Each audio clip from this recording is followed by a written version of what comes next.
ठीक है, तो we will be studying relationship between V1, E1, E2 and phi। ठीक है, V1 क्या है? Primary input voltage. V1 is primary input voltage. ठीक है, तो यहां हम लिखते जाते हैं V1 is primary input voltage. ठीक है, E1 क्या है? EMF induced at the primary side। ये हमको पता है। देन E2 है EMF induced at the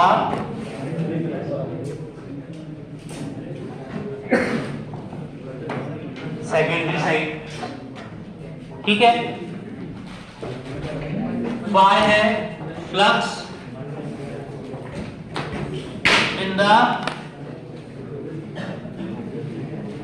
magnetic core. phi है flux in the magnetic core. और N1 है number of turns eight primary in primary winding.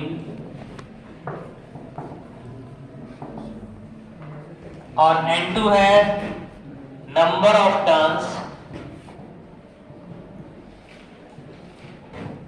इन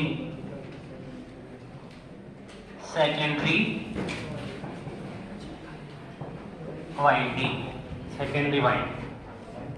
ठीक है, तो बेसिकली हमारे पास जो नंबर ऑफ टर्न्स है, ठीक है, उसकी बेसिस पर हम स्टडी करेंगे कि रिलेशनशिप हमारे पास फ्लक्स और E1 के बीच में क्या है। हमको ये पता है कि E1 is the EMF induced because of rate of change of flux with time।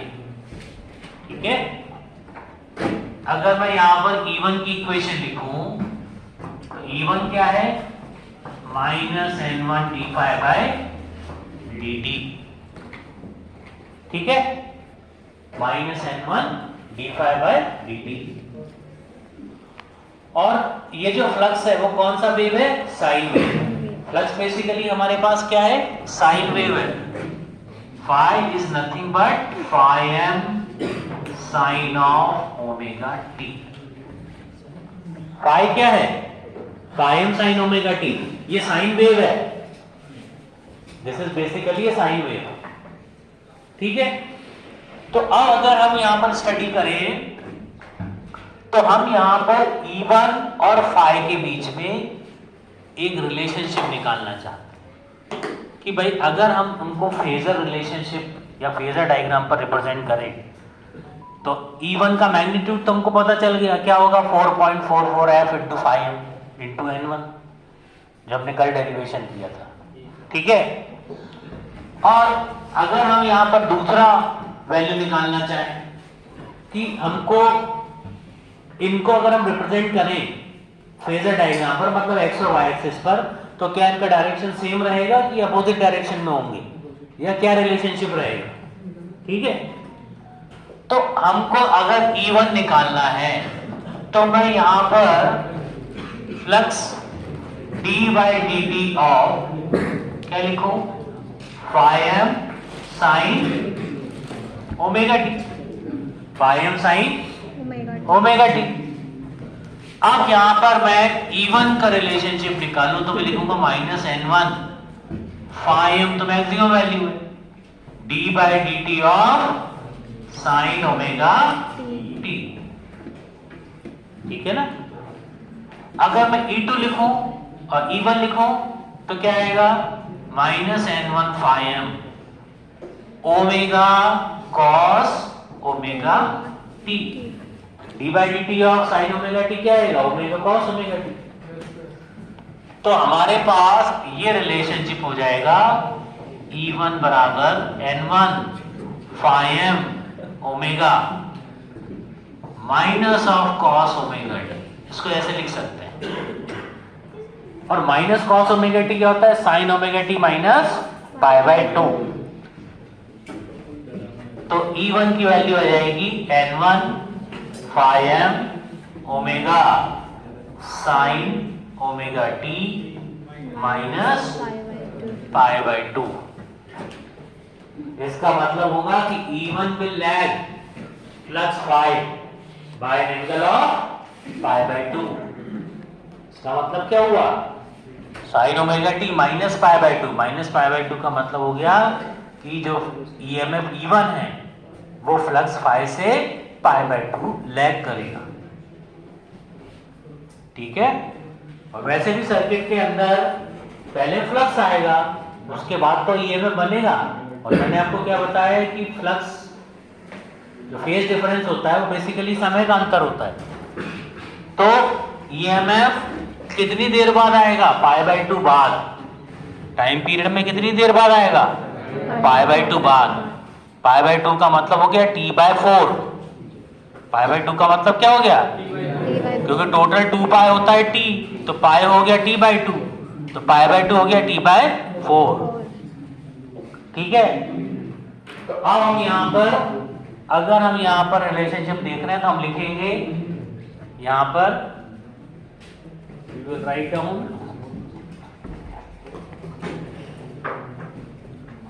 ये नोट कर लिया आप लोगों ने? ठीक है। तो हम यहां लिखेंगे, बातें मत कीजिए भाई।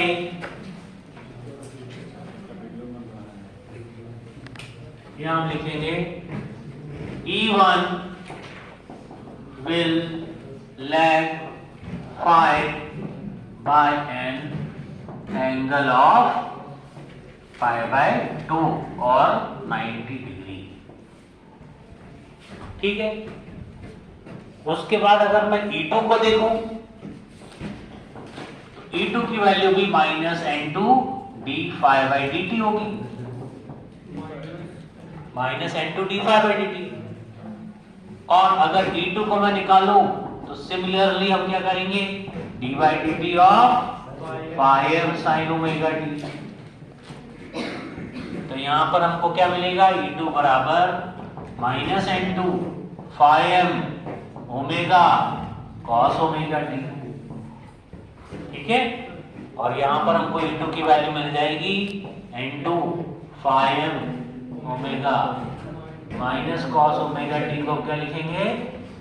Sign omega t minus pi by 2।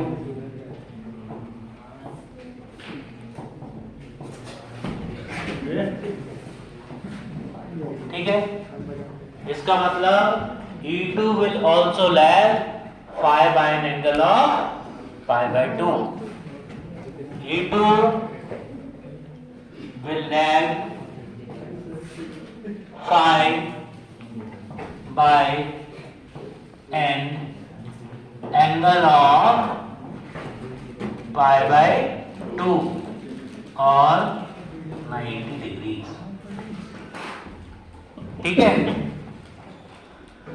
तो हमारे पास E1 और E2 ये दो क्वांटिटी हो गई जिनका मैग्नीट्यूड अलग है, लेकिन उनका डायरेक्शन फ्लक्स से 90 डिग्री लैग करेगा। ठीक है। अब हम इनको फेजर डायग्राम पर रिप्रेजेंट करेंगे। ठीक है। इसको हम फेजर डायग्राम पर रिप्रेजेंट करेंगे। ठीक है। तो नोट कर लीजिए सभी।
हमको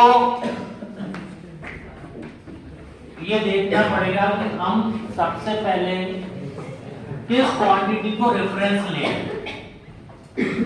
ठीक है, हमको रेफरेंस लेना पड़ेगा। अब फ्लक्स ऐसी क्वांटिटी होती है जो पूरे ट्रांसफार्मर में कोर में कांस्टेंट रहती है। ठीक है, तो अगर हम यहां पर फेजर डायग्राम पर इनको रिप्रेजेंट करें, ठीक है, तो ये है एक्स एक्सिस। इस एक्स एक्सिस पर हमने रिप्रेजेंट किया 5। क्या रिप्रेजेंट किया हमने? 5। और E1 और E2 इससे लैग करेंगे, मतलब ये कन्वेंशन फॉलो करते हैं। ठीक है, तो E1 90 डिग्री लैग करेगा और E2 भी 90 डिग्री क्या करेगा? लैग करेगा। मतलब E1 और E2 का डायरेक्शन हमारे पास सेम रहेगा और वो माइनस वाई एक्सिस में आएगा। ठीक है, और E1 का अपोजिट, E1 जो है वो किसके कारण हो रहा है? प्राइमरी वोल्टेज V1 के कारण। तो लेंज लॉ के अनुसार V1 मैग्नीट्यूड में तो E1 के समान है आइडियल ट्रांसफार्मर में, लेकिन as per Lenz law it is the opposite of V1. It opposes the cause which produces it. ठीक है, तो V1 का डायरेक्शन कहां होगा? E1 के अपोजिट। तो आइडियल ट्रांसफार्मर में क्या होगा? V1 की वैल्यू E1 के तो बराबर होगी और उसका डायरेक्शन अपोजिट होगा E1 के। ठीक है, तो अगर हम आइडियल ट्रांसफार्मर की बात करें तो ये हमारे पास बेस है, इसकी बेसिस पर हम आगे फेजर डायग्राम पढ़ेंगे। ठीक है, फ्लक्स फाई एक्स एक्सिस में लिया तो E1 और E2, E1 का मैग्नीट्यूड अलग रहेगा। E1 का मैग्नीट्यूड हमने निकाला है 4.44 F5m × N1। ये मैग्नीट्यूड अलग हो जाएगा, लेकिन उसका डायरेक्शन फ्लक्स से 90 डिग्री लैगिंग रहेगा। E2 डायरेक्शन रहेगा, मैग्नीट्यूड रहेगा 4F5m × N2 और उसका डायरेक्शन क्या रहेगा? 90 डिग्री लैगिंग रहेगा फ्लक्स से। और E1 E2 के अपोजिट रहेगा, क्योंकि E1 is the EMF induced because of voltage applied V1. V1 के कारण ही तो करंट फ्लो हो रहा है I1, और I1 के कारण ही फ्लक्स बन रहा है, जिसके कारण EMF बन रहा है -N1 d∅dt।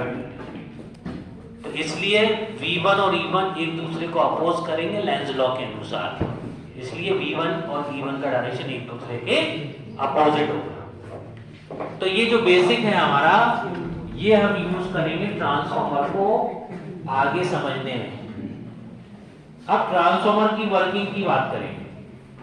ठीक है, ट्रांसफार्मर की वर्किंग की बात करेंगे। तो ट्रांसफार्मर की जो वर्किंग है वो हम स्टडी करेंगे दो condition, in two conditions. Working of transformer on no load and working of transformer on load, अभी ये डिस्कस करेंगे। ठीक है, इसको बंद कर दो वीडियो।